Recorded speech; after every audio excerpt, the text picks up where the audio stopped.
Deora Trots, the CEO of Dearest Baked Goods, has been murdered. A priceless artifact has been stolen. Three of Deora's friends, Dom, Colt, and Sheldon, make a pact to find her killer.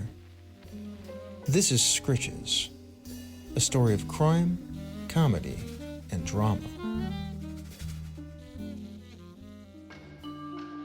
Last time on Skritches, our trio of investigators, learning about Lauren King and Ramelon, decided to speak with the dogs at the Butt Sniffer to see if they saw who broke into Casey Booth's apartment. They did. They thought it was the Zoolies. After that, the crew decides to pay the fur lions a visit since Mr. Roar, who cracked Sheldon's shell, is Casey Booth's brother. They enter the cat house, but Mr. Roar isn't there. They use several gifts, which work to gain the favor of the fur lions, and then Mr. Roar returns. Dom makes peace with Roar for the time being, and they learn that Casey has an on-again, off-again relationship with Cody Ricks, the manager of Furrative Fights. They leave and make their way to see Ramelon on his set, confront him, and get to walk away knowing that Ramelon had a scheme to steal the Malachite human. He was going to do it with Lauren from the Charity for Kittens event, but had no idea Deora was going to be killed. He says to find Lauren, and then they'll find their answers. Now let's see what our trio does next. We open at Gruff's gym. It's nighttime. Everyone's got stuff to do, things to take care of. They've been out of town for a little while. But Dom, having had a bit of a few days, is at Gruff's gym. It's dark. There's only a few lights on. And there's the rhythmic beating of fists on a bag.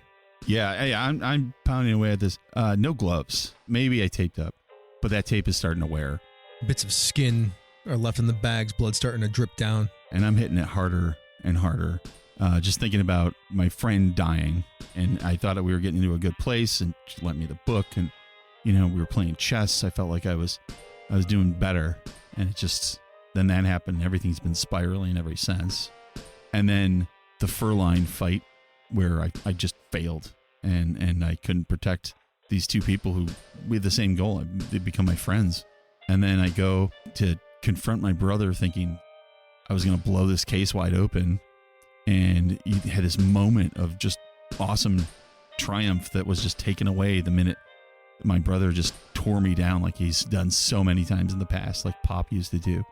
And it's just this just escalating constant. I just can't seem to get anything quite right. And the only thing I know how to do is hurt people. And I'm not even good at that right now. And I'm hitting this thing harder and harder and harder. What quote from the book The Mind of the Modern Primal by Dr. Sigmund Freud pops into your mind that pisses you off even more and causes you to knock the bag right off the chain? He's talking about the ego, the id and the superego. And he's talking about how you need all three to work together. And I think that the quote specifically is, without the ego and superego working in conjunction, the id is completely useless, and that's how I feel. And with that, your fist hits that bag and it goes flying off the chains. And in the background of the shot sits the shades of your brother and Deora Trots with horns in their eyes watching. As you look, then they're gone, but you can feel them, their presence. Don's breathing heavy, and there's been a physical change with him. It's not that he's suddenly like lean or thin or anything. He just seems bigger, even though he's the same size as he was before. No more slouching. No more slouching. He's standing upright. The muscle memory's back from your killer instinct from being a boxer. Yeah. And he doesn't feel his fists. I think he's dimly aware of the fact that he's leaving a mess, and that's about it. But he is mad. And with that, Chick, one of the trainers at Gruff's gym, walks in. He's a little chicken hawk who's super ripped. Comes in, walks down the steps, sees you had fucked the place up. Oh, damn, you back for you right there, bud? Dom looks over and sees the bell. He walks over to the bell, seems to ignore Chick, and then flicks it with his finger. Round 2. So, Jesse, with this scene, what changes now on your character sheet for Dom's character? So Dom has had a thing for a long time where kids love him. Despite everything else he does, but now there's something has changed, and it's elemental. And Dom is no longer like that appeal. Like kids aren't oh, hey, he seems great. And so he's dropped that. I've also dropped the quietly from frightening, if that's okay. Sure. Yeah. I think it's just now he's just now frightening. He's also switched his physique and presence. So while his presence used to be the big thing of like being intimidating and everything, no, he's back up to his full physique. He's got a D12 for physique, D10 for presence, still a D8 for intellect, as if the listeners couldn't tell. And I added a specialty, or I moved my specialty to physique. His new physique is I didn't hear no bell. Colt, what are you up to? Having a coffee in the diner. The greasy snife? That's right. So you're just sitting there drinking coffee? Yep. Anything else? Rubbing his backside, thinking he's trying to look, pulls his coffee down, try to see the tattoo in its reflection, pulls his pants down. I need to get this investigated. I need to think about this. Would you put your damn pants on? All right. Look, I'll go pants off. What kind of diner is this? One that doesn't appreciate not having their pants off. I throw some change down, throw a couple bucks. Darling, if you're going to take your pants off, wait till I get you home. I don't want this waffle no more. I've seen butts today. All these complainers. I'm out of here. Where are you heading? As I'm walking outside, a tattooed duck walks by. I'm like, hey, where'd you get that done? This Doug is like rich. He's got a nice suit on. He's got the top hat on. Looks a little bit like Scrooge McDuck. All that ink. I don't want to know what it means. Where'd you do it? I got it over at Toucan's Brands. Toucan's Brands? Yeah, up in Beverly Hills. It's over on Rodeo Drive. Thank you, sir. You have helped this investigation. You have helped this investigation. Okay, just don't hurt me. Fine. You're like way bigger than he is, and you're just like, "Hey, you, where'd you get that ink from?" Like on the street. Like it's very, very strange. It's not weird. Don't worry about it. Oh, it's great. It's great to tell somebody. Hey, no, this isn't weird. Don't be scared. Oh, Hey, don't be scared. This isn't a weird thing, but Inked up Scrooge McDuck runs away from you. quack you, sir. Thank you. He flips you off as you say "quack you." All right, time to get to Toucan's Brands. I just start running. Yeah, you run over to Toucan's Brands. Like I said, it's over in Beverly Hills on Rodeo Drive. It is a really beautiful white building. Oh, that's not what I expected. He has the storefront on the bottom floor, but there are other offices and apartments and things like that above that. There's a number of buildings here. It's like right on this really gorgeous street in one of the richest parts of Hayburn City. All right, so I walk up and take my hat off and step in. It's evening. The place isn't closed yet, but it's getting close to closing time, as you saw on the front door. You walk in, there's a toucan, and he's working on a mule. The bill of the toucan is just poking into the person, and then poking into ink, and then poking into the person. Well, this is an interesting method. I put my hat on and I tip it and take my hat off. How are you, sir? We don't got any appointments until 2 days from now. Leave your name and number, and I'll give you a call. Well, sir, I'm not here for a tattoo necessarily. I have an important question I was hoping you could help me with. He stops, he looks up, the mule stops and looks up, the mule looks pissed. The fuck, man? I'm trying to get my tattoo done. All right. You got almost done there, son? I got about another 20 minutes. Oh, goodness. Go sit down. I'll get to you in a second. And he was like, yeah, that's right. Sit the fuck down. You don't have to be so aggressive, Jamie. It's okay. Can't hurt that bad, Jamie. You realize his name is Jamie Burns. He's like a famous Hollywood actor. Okay. In fact, you've worked on a set with him before or a couple. He has no idea who you are. He doesn't recognize you at all. Oh, Jamie? Jamie Burns? Yeah, what the fuck? You want an autograph or something? I'm trying to get a tattoo here. I'm just... Good times. Great friends, right? Remember that time I fell off a roof onto a haystack for you? It's me. It's Colt. Oh, you're that old busted-ass stunt actor, right? Phrasing? Yeah, it's a way to put it. I guess. You see the toucan stand. He's just shaking his head. He's like, oh, fuck, I'm sorry, man. I don't know what's going on. He doesn't say that, but he gives you that attitude. Don't sweat it, toucan. I'm having a good day. Jamie's not a very nice person. Oh, all right, Jamie. That was good times, right? He never was very nice to you. He called you by the wrong name constantly. He called you Bolt and Salt and Dolt. You're pretty sure Dolt was actually like just insult you. That one was mean, yeah. That one got me. I guess I'll sit down and wait. Okay. And I was going to sit down and twiddle my thumbs very aggressively. You wait, and after 20 minutes, Jamie is done with his tattoo, and he gets up, he looks it over, like, adequate. Toucan's like, as long as you pay, I don't care. It's a great tribal tattoo, Jamie. Don't question it. What do you It's mean a tribal? This is my people. I mean, Is not his people. the placement on the lower back was questionable, but I mean, This is like the whole style right now. each their own, I guess. Fuck's your problem? He Eh. walks over there and he realizes that you're way taller than him. He's like, go stunt something, and he leaves. Bless you, sir. All right, hey, stand. All right, down to business. All right, brace yourself. And I just pull my pants down. Like, what is this? In front of and before Jamie leaves. Yeah. He looks over. He's like, the fuck, man, weirdos coming in here all the time now. Maybe I shouldn't come to this place anymore. All right, Mr. Sexy Back Tattoo. Get trotting. You pull your pants down in front of Toucan Stan. Well, I wasn't expecting that. Me neither. Can you pull your pants back up, please? Fair I enough. don't need to see your dong. It's not really necessary for me. Just pull them up. Fair enough, sir. Hung like a colt. So, that tattoo. Yes. This has been haunting me. What's going on? What is, do you recognize this? He looks at you and then he looks away and then he starts cleaning up the station that he was working on Jamie at. Why don't you give me a intelligence check to see how you feel, how he is reacting to you showing him that tattoo? I would like to use my specialty bullshit detector. Yeah, absolutely. We absolutely can. That will give you two of your dice in that space, and then you can take the best. I will actually roll for him. He's got a 10. Oh, I got a terrible. 11. Yep, you critted. He is obviously uncomfortable having seen your tattoo. Not because you were naked in front of him, although he tried to play it off that way, but because that too, he obviously knows what it means or where it came from or something more about it than he's letting on. Listen, I don't mean to put you in a jackpot here, but you're in one.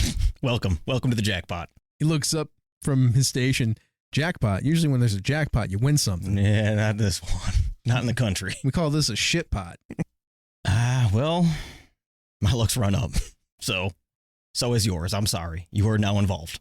I don't know that I necessarily am. I mean, I don't have to tell you anything. What are you going to do? Beat me to death? I slam my revolver down on the table and just spin it. So it's like that. I mean, it's always been like that. Roll your presence check. All right. He's not a very tough person, but I did roll a 7. All right. Do you have something to go with this? What's your motivation? Oh, my motivation is to understand my tattoo. So if you roll this and you fail it, you can spend a point of your motivation and roll another die. All right. So, yeah, I spin the gun. Like, son, don't make me peel your potatoes. Just going to spend my motivation. Sure. 7. Nice. You spin that gun. He gets nervous, and it stops pointing at him. He looks up at you, and he sees that you're serious. Rumor is they're called the Farm. I've given that tattoo to a few people. Did you give it to me in my sleep? No. Oh, okay, never mind. All right. That would be non-consensual tattoo. It's inappropriate, but yeah, sorry, continue. They're some sort of secret organization that runs a lot of Hayburn. Bunch of rich people. You know, you got money, you got power, you can just make things happen. But you didn't hear it from me. And if I do find out that you heard it from me, I'll make sure that somebody comes after you. What the hell does it mean, son? That's what it means. You're a part of the Farm. I'm an elite? Where'd you get the tattoo from? Great question. A tattoo artist. Hopefully not from their beak like you. The fuck? You come in here, you threaten me, and then you insult my work? I mean, this is more for you than it is for me tattooing my buttocks, you see. Maybe are we just that intimate, sir? I mean, you get the sense that he is not very happy about this whole situation. You've threatened him. You've gotten to tell you some sort of secret information that he didn't want to tell you, and then you insult the method of his work. All right, Stan, I could see we've got on the wrong hoof here. I did not mean to offend. I mean, you just pull out a gun and point it at me. Well, intention to offend is different in the West. I'm sorry. It's a cultural relevance thing. It's a normal thing where I'm from. Cool, we're in Hayburn. In Hayburn, it's not okay to point a gun at somebody. Well said. All I got to say is thank you for your information. You don't have to worry about me. I'm going to end this. Aren't you that stunt guy? Yeah, I mean, you want an autograph? No, I want you to get out of my shop so I can close it up and go home. well, that's your prerogative, I suppose. And I signed a piece of paper on the desk, like, to Stan with love, my best fan, Colt. After you leave, there's like a cutaway of him on the phone. He's like, yeah, this guy named Colt, stuntman, came in here, pointed a gun at me. Sheldon, so you walk into your apartment and you can see that your answering machine is blinking. Sheldon scuttles over to the answering machine quite frantically and hits play. The voice of Kurt Dixon, your boss, comes up on the machine. He is a moose. Sheldon? We're just wondering how things are going with the case. Just let us know. Beep. Sheldon? Once again, just looking to check in with you, see how things... Beep. Sheldon, this is me again. I really could use it. Beep. It's Sheldon. We do the Beep. Sheldon. Beep. Sheldon. Beep. Sheldon. Beep. Beep. Meet singles in your area. Well, finally somebody I want to talk to. Sheldon picks up the phone and dials back Kurt Dixon. Hello? Hey, Kurt. It's Sheldon. Sheldon, where have you been? Oh, I've been all around this great state, I'll tell you that. We've been bouncing around really chasing down some leads. A really complex case here. Oh, Mr. well, Dixon. A lot of ins, a lot of outs, a lot of what have yous. why don't you give me an update? 'Cause some of our investors are asking about it. Well, I think we're pretty close. We got some good leads. It's a dual job, right? So Can you please tell me something that I can actually tell the investors so that they're not nervous anymore? you can tell the investors that we're pretty close to figuring out who Deora Trots' killer is. I'll tell you that. And the Malachite human? The what? Oh, yeah, the Malachite human. We have some suspects that we're going to be finding. There's a cleaner who worked at Miss Trots' estate that went to her house. It was kind of shaken up there, but we're tracking her down. Yeah, we got some good leads on the Malachite human. You got a name for me? Yeah, Casey Booth. Okay, at least I could tell the investors that. Yeah, Casey Booth. I mean, you got to tell it's a really complex case. Probably one of the biggest things that we've investigated. A lot of money, a lot of people involved. Can you walk me through some of it? Yeah, well, there's you got Sheldon pauses for a second and he kind of thinks back to his history with Kurt Dixon, and specifically through the lens that through this investigation, Sheldon's life has kind of turned upside down, and a lot of the people that he could trust before, such as Enhal Ramelan and Lauren King, are people that he has to be extremely suspicious of now. And, maybe there's a little bit of paranoia in there, but he's kind of thinking back to all his run-ins with Kurt Dixon and kind of reinvestigating those interactions to see if he deserves the same paranoia. Make an intelligence check or a presence check. Yeah, I think reading people under absolutely. presence that seems to apply. So that's one of the specialties. So I'll roll 2d10. I rolled a 10. Ooh, I got a 7. What's your motivation?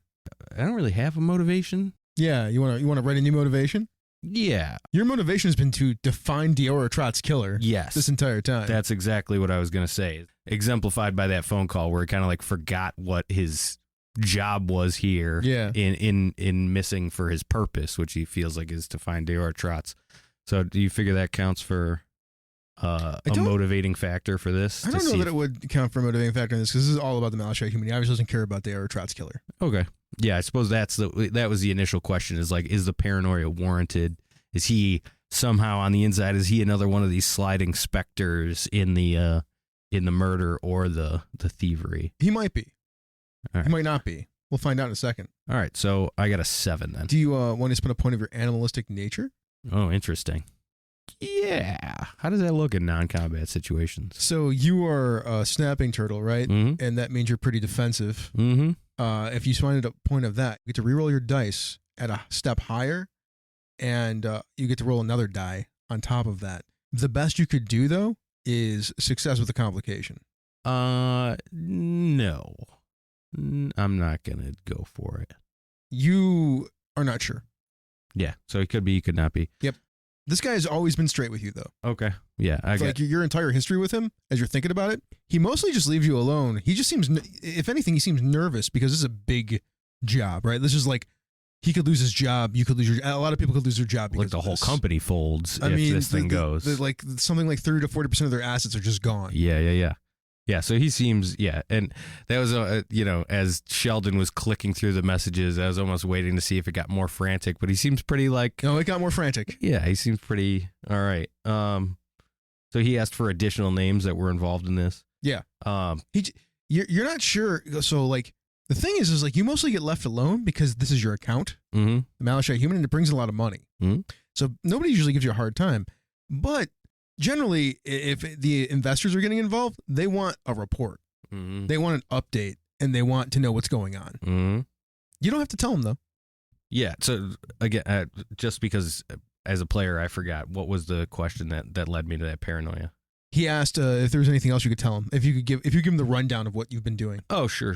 Yeah. I think Sheldon feels comfortable putting his paranoia aside with Kurt. And yeah, Kurt, there seems to be a lot of interplay happening here between Lauren King and Enhal Ramelon, that they were planning to steal it, and then there was some knowledge of Deora Trots' murder involved with that, and definitely some play between the Kroger's supermarket deal. Well, the Kroger's market deal, they're really trying to turn it into a supermarket. I mean, you've read the papers, you know what I'm talking about. Yeah, I've seen it. Yeah, it's in the papers. Yeah, a lot. So I said a lot of ins, a lot of outs, right? So It does seem really complicated. yeah, so well, I'll have a formal report filed to you, but we're really hot on this case, So You can hear he's been like scritching down stuff with a pencil or a pen the entire time too. what's the temperature of the investors as they've been? Pretty nervous. I mean, we've been at this for 5 days now. At some point, we have to potentially pay out the insurance claim, and we don't want to. We got to pony up. Well, I'm going to be going to. We got a good lead on Casey Booth's whereabouts now, so I'll be heading there today, and hopefully she'll be able to show me where the Malachite human is. So if all things go as planned, I'll have it in hand today. Well, that's really good news. Thank you, Sheldon, for the update. I appreciate it.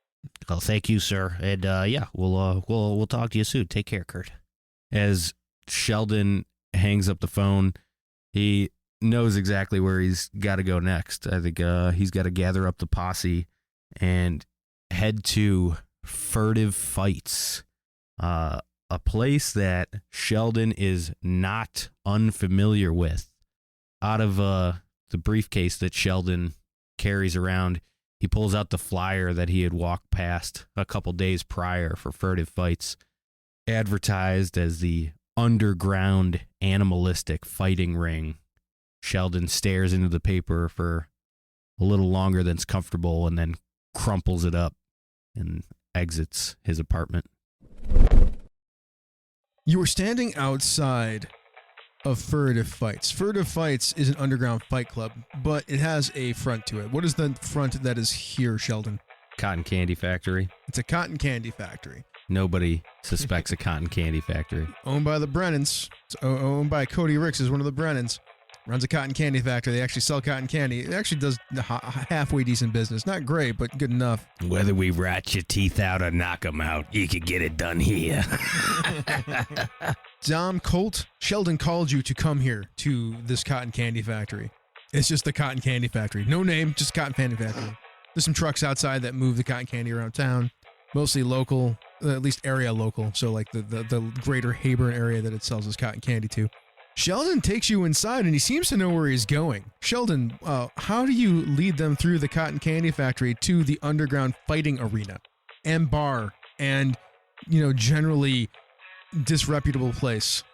Well, when we walk in from the outside, even though it looks like a normal candy factory, outside in the back there's a locked door, and there's a very, very obvious looking fake rock right next to it, and I pick up the fake rock and I grab the key and we walk in. As we walk through the factory, through all the used equipment and the bags of sugar and all the different machinery that's massive in scale, I take them downstairs through a locker room, and there's a little side door that's kind of in a dark corner, and Sheldon puts his hand on it before he leads his compatriots through the door and lowers his head. Guys, I'm going to ask you each, what do you use to blow off steam? Dom, what do you do when things get tough? Get tougher. And Colt, what do you do when things get hard? I lay down, cry, but that's just me. Well, this is what I do to blow off steam. And open the door, and there's a ruckus explosion. A huge bar that wraps around, this octagon with chicken wire around it. Dozens upon dozens of different animals that are all throwing money down in piles and, getting in fist fights around, drinking straight out of the bottle. All kinds of ruckus as we enter the Furrative Fights. Boys, welcome. Welcome to where we can all blow off some steam. My kind of place. You get the lay of the land of furtive fights. There is the chicken wire octagon. There's a whole bar that goes all the way around it. There is a gate that is got a tunnel that leads to where must be the locker rooms for the fighters to come out of on both sides. Beyond that, there are tables. There is an upper level. There are some offices up there. There's some stairs that go up to that balcony area. There's another area above the ring where there are a bunch of tables. It looks like the high rollers and the people that are quite wealthy are sitting up there. But criminal element, wealthy people that just know about this place, and tough motherfuckers are just everywhere in this place. Question. Did I know about this place? Maybe I heard about it. I think you've heard about this place, but you never came here because you're too embarrassed. Like, why would you lower yourself to fight in a place like this? That's fair. Mm-hmm. I mean, you obviously weren't taking any more money for taking falls or things like that. Why would you come here and help the people that basically ruined your life? Yeah, that's fair. That's fair. But on the other hand, it need a little extra scratch. My like jaws on the floor, just like smiling, like Sheldon, what are you? As you say that, a rhino cold cocks a elephant. Just roundhouse punch. You see the elephant's head crack and twist. You see his tusks just fall cracked onto the ground, blood spurting out, and then he goes boom, boom, boom, boom, boom, boom, boom, boom. Just stop what I'm saying. Yes! And just along with everybody else in the place is screaming. I look back and said, Boys, keep your head on a swivel. Otherwise, somebody's going to swivel your head. Now let's go find Cody Ricks. You start making your way through the place. You know that Cody Ricks usually hangs up at the high roller tables. You might actually have an idea of who Casey Booth is. You've seen girls with Cody before. But you haven't seen a picture or anything of Casey Booth. So you're not sure. But it could be a couple of different people. Anyways, as you get to the base of the stairs, there is a bear there. You know him. His name's Greco Van Mahler. Sheldon. Haven't seen you here in a while. You looking to fight? Sheldon is a completely different person when he gets down here. This is the for lack of a better term, a secret identity. You know, the way to blow off steam, the way to earn some extra scratch, the way to, you know, get some adrenaline in, and really takes over a different persona when he comes into the furtive fights. Yo, Greco, my man, how we doing? I'm good. What about you, man? You ready to fight? Oh, we're gonna whoop some ass a little bit, but I gotta talk to Cody first, my man. Why don't you step out of the way before I make you step? And I kind of like Sheldon kind of playfully jabs at him. I'm sorry, but Mr. Ricks is busy with a lady friend tonight. Up there. He's not really seeing any visitors. What? I could tell him you're here, though. What the quack did you just say to me? Exactly what I said to you, and he's like way bigger than you. And I kind of like turn over to my compatriots and kind of like raise an eyebrow. This mother quacker doesn't know who he's talking to. Am I right, boys? And I turn around and I give him another couple playful jabs. I think Colt and Dom have exchanged a couple of looks like, what? Did you see this coming? Never. It's just pure flabbergastery. From above on the balcony, though, you see Cody Ricks. He looks down. Sheldon, do you go by a different name here? Or do you go by Shelly? Or what do you do? Do you have like a nickname or anything? Yeah, we go by Lee. Lee here. Well, if isn't Lee the face ripper? Ricks, what's up, my man? Not much, Lee. How you doing? Oh, we're doing. I'd be better if I was doing up there. Come on now. Oh, man, you haven't been here in a while. You want to get up here, you got to fight. Oh, I got to fight. We always got to fight. I got a guy for you. A rabbit quickly slides between Dom and Colt and punches you in the back of the shell, right in your crack. You know this guy. His name's Jack Harrington. He is a jackrabbit. You fought him once. He's missing part of his ear. I want a rematch. Oh, I'm sorry, Mr. Harrington. I couldn't hear you too well. That's real funny, slow guy. We'll see how fucking slow I am. Yeah, get the fucking ring then. I'll see you there in 10 minutes. He bolts off. I look Greco up and down and go, I'll see you in a little bit, Sly. That's right. I'll be right here waiting for you. walk away to the bar area and like snatch a bottle of liquor off of an end table. From above the balcony, Cody Rex says, "Everybody got a nice surprise for you tonight. Lee the Ripper, the Face Ripper, is going to be fighting Jack Harrington again, their second match. If you all remember what happened last time, Lee took a bite out of Jack's ear before Jack put him on the ground. Yeah, people are excited.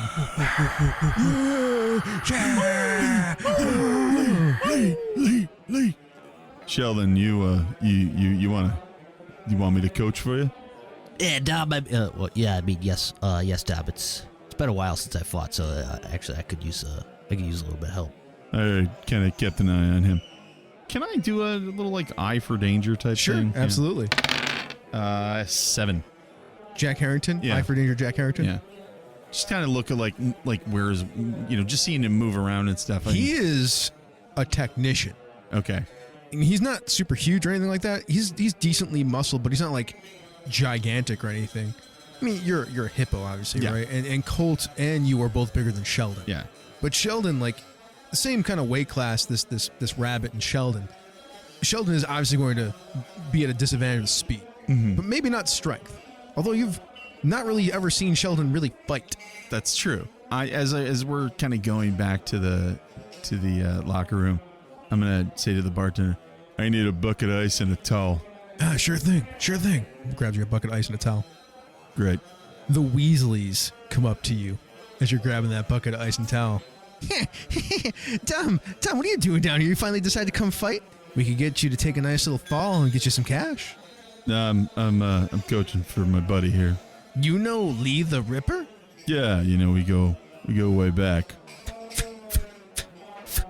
Sheldon's like shadow boxing, like shadow snapping the air. I don't know how snapping sounds, apparently. Yeah. Pretty soon maybe this whole underground thing might be an overground thing. Cody's been working on it, trying to get it more in the mainstream, maybe get some public matches. You guys want to go legit? I mean, there's more money legit. Yeah, but if you're legit, you got to be legit. You can't do your side stuff. Oh, I mean, if we get legit, then we can still like push it to the thing where we can throw some matches and make some extra cash on the side, things like that. Yeah, it's going to be a lot harder. Maybe. I don't know. I mean, we got the Boxing Federation all wrapped up, and now we just need to get, this new sport going. Listen, you guys got sneaky down. If you go legit, spotlight's going to be on you. Oh, you'll have to talk to Cody about that. He's the boss. Yeah, we'll see.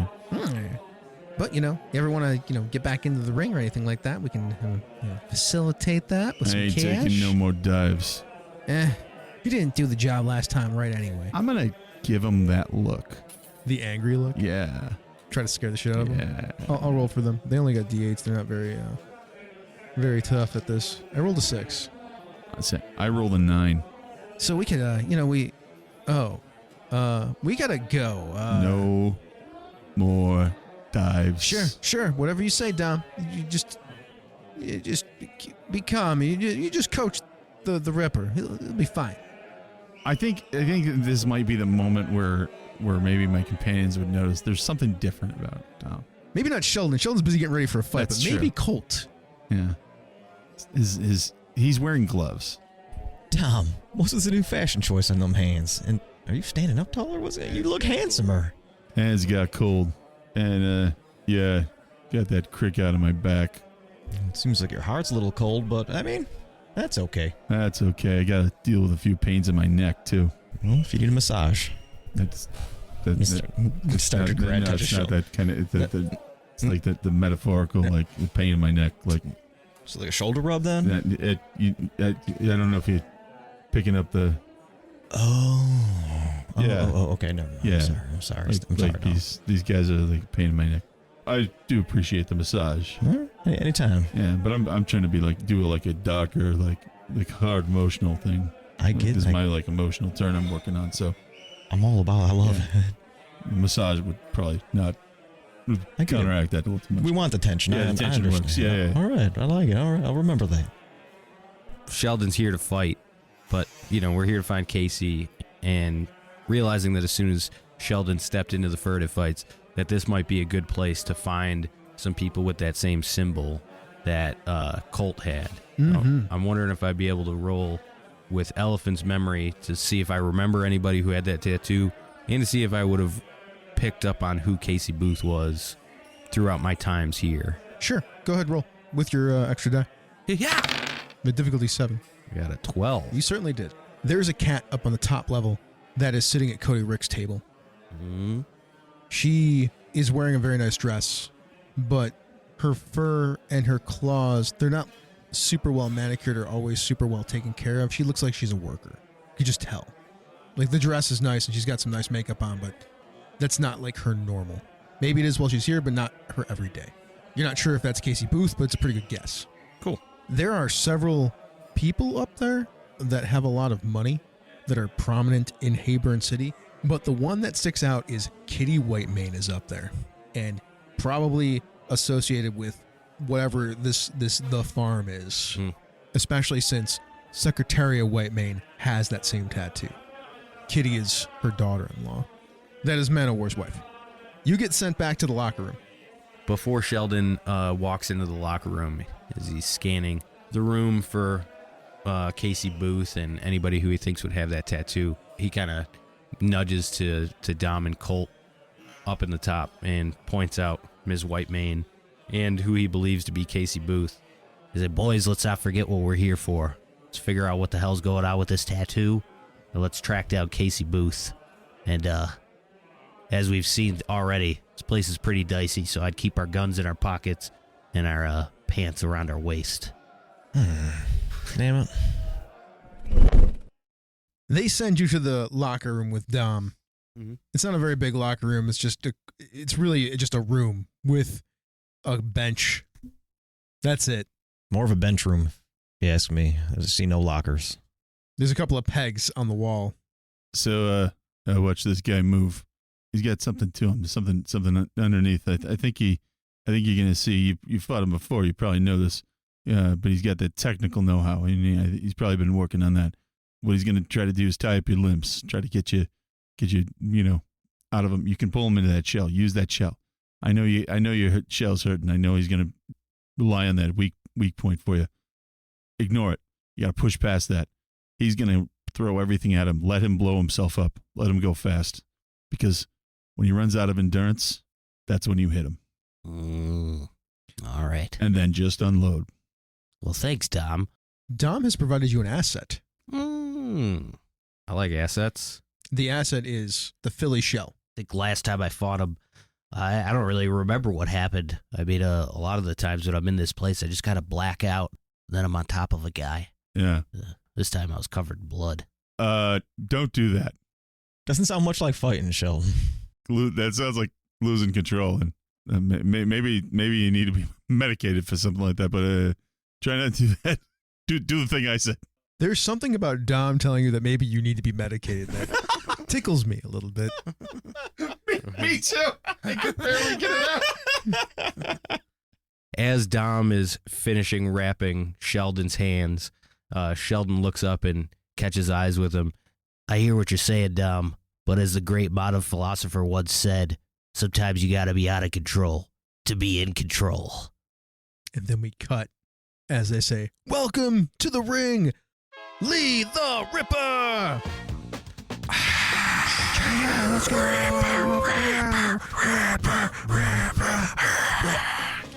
And he will be facing Jack the Lightning Harrington. Lightning, bring the thunder, The two of you are there. Jack is bouncing back and forth on his feet. You're just standing there.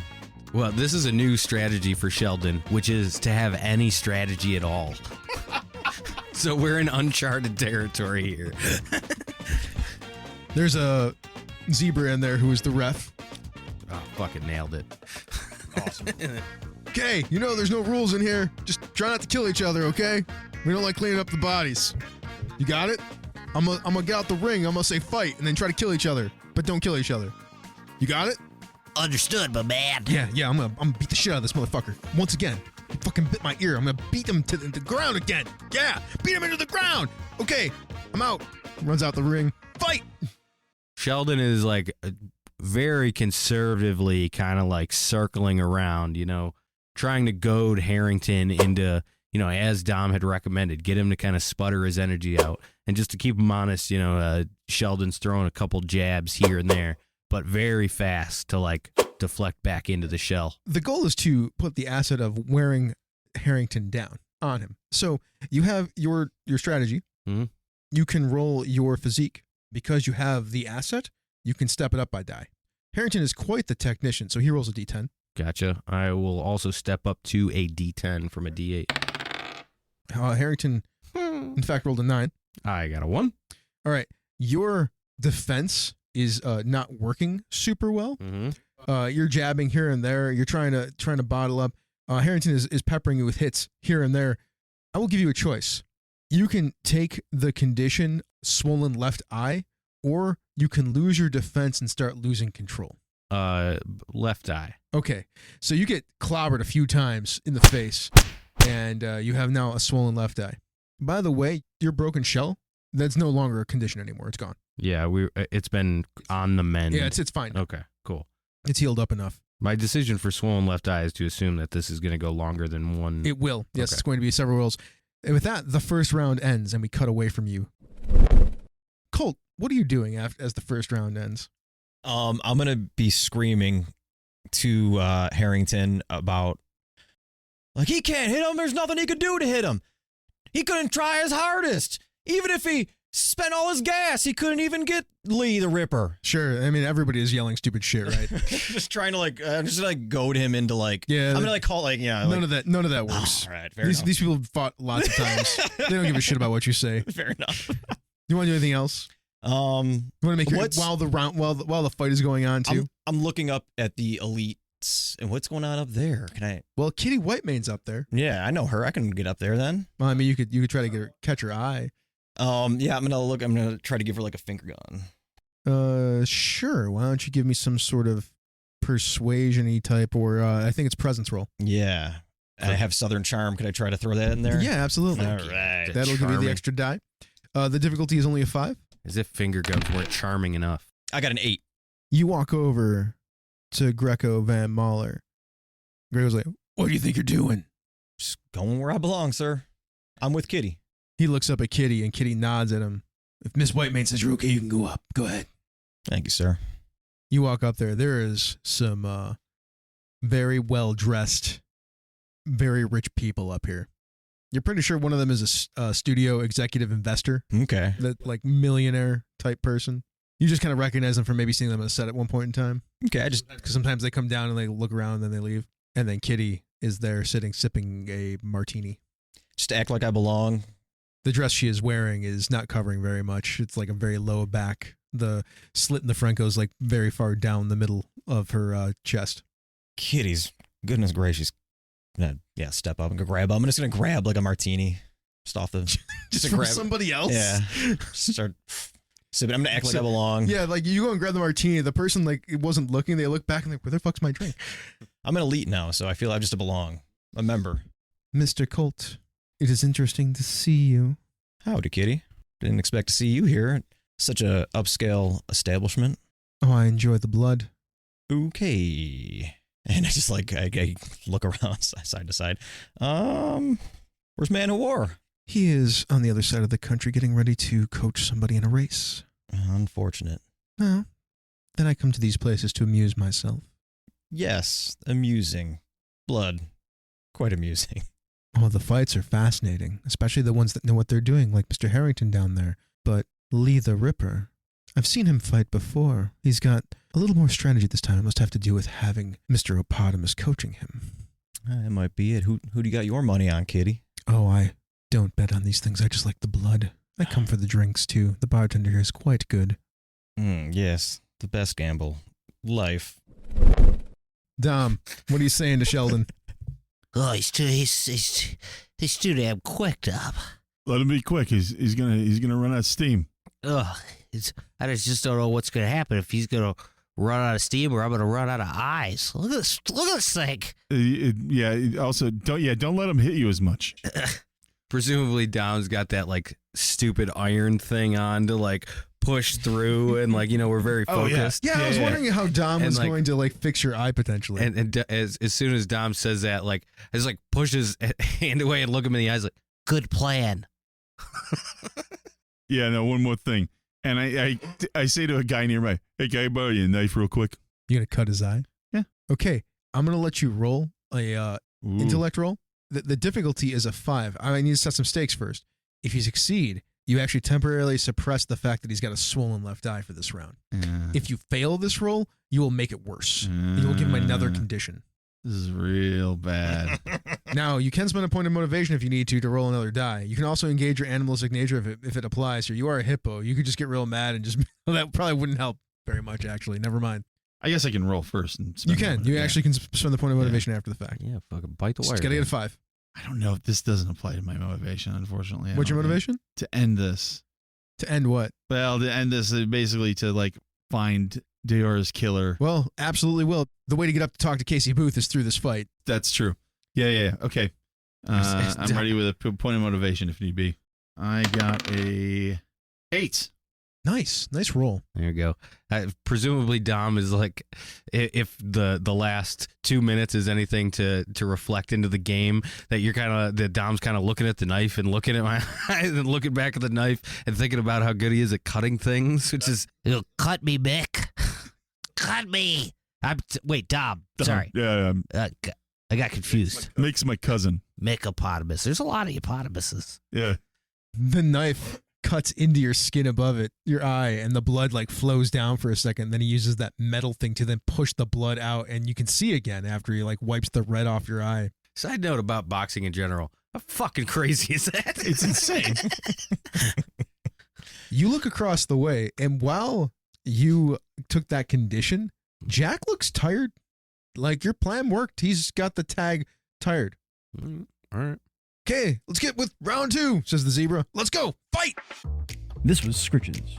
The GM was Chris Sniezak. Dom was played by Jesse Edmond. Sheldon was played by Kevin Minorczyk. Colt was played by Jayson Kleinfelder. Skritches is a Misdirected Marketplace production. Want to find more shows like this or other actual plays? Check out polygamero.us. You want to chat with Chris? Check out the Thaka with Advantage Discord. And thank you so much for listening to Skritches. We'll be back next week.